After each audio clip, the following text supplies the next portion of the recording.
Welcome to the Arts Arena for a very special evening, the opening event of our 2017 season and our 10th anniversary year. I'm Margery Arent Safir, Director of the Arts Arena. Tonight is, as I said, the inaugural event of the Arts Arena's 10th anniversary.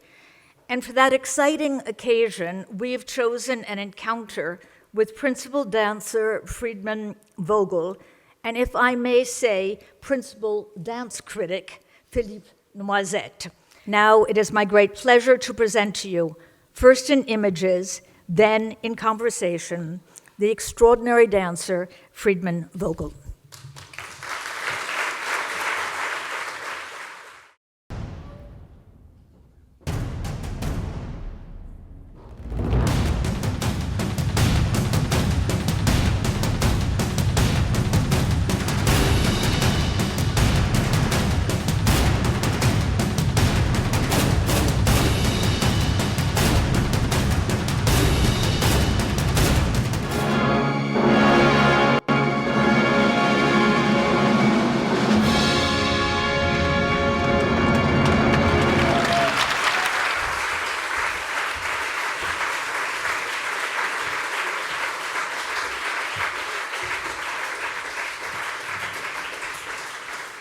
Because I have an older brother who is a dancer, and that was, I'm so lucky just to have so naturally become a dancer without really thinking about it. It was so natural for me.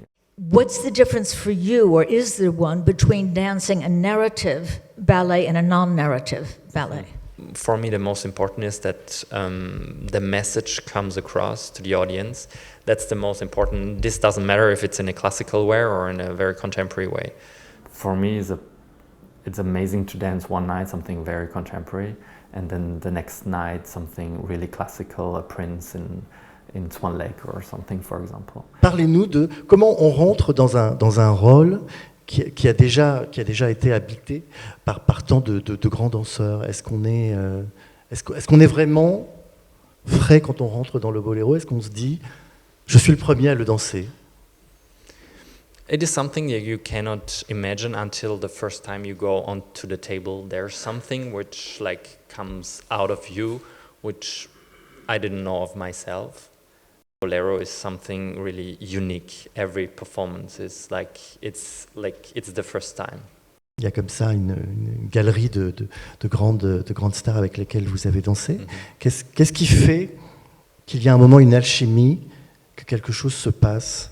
By dancing so much with so many amazing dancers, you realize why they are so amazing, because you just have a special connection and they have a special energy. That is something really amazing when that happens, when you're on stage and so many people watching you, but you think it's just the two of you. Mm-hmm. If that happens, that's the best. Mm-hmm. This is something, the next day you're a little tired, of course, from the steps you have done, but you don't feel like run over by a train. But if you're dancing a Romeo or Onegin or something, or Manon, there's so much sadness and tragic in the piece that really stays in the system. I perform here on the weekend. I will dance in the Théâtre des Champs-Élysées. I will dance La Chauve-souris from Roland Petit.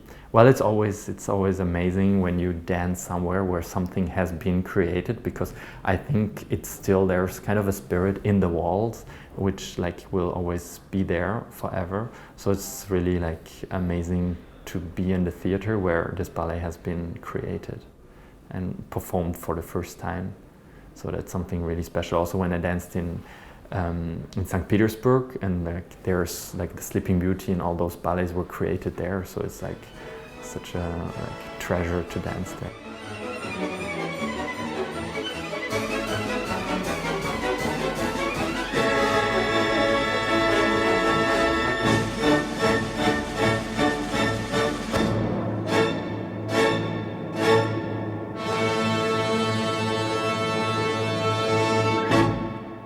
Voilà, bravo, bravo.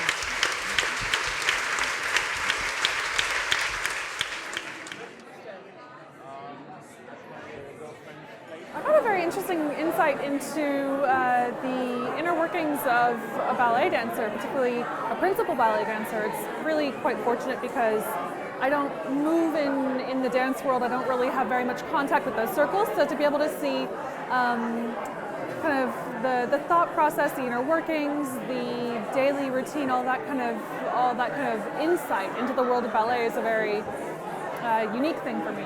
To achieve those pinnacles of success and yet to still be super down to earth and very connected to himself and to his individuality and his thought process, those are very rare traits.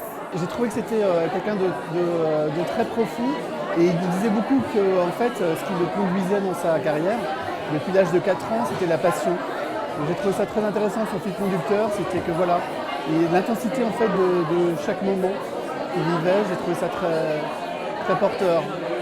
I'm a medical doctor, so I could see what kind of, for example, connection he has with his body, his mental or emotional state of mind, and how does he deal with the pressure he has or with the high expectations people have from him or he has from himself. So that was interesting. Moi, ça m'intéressait beaucoup d'entendre parler justement de la nouvelle génération, comment est-ce que eux voient la danse aujourd'hui, parce que justement on a l'habitude d'entendre nos mentors, donc ceux de l'ancienne génération. Donc voilà, j'étais curieuse.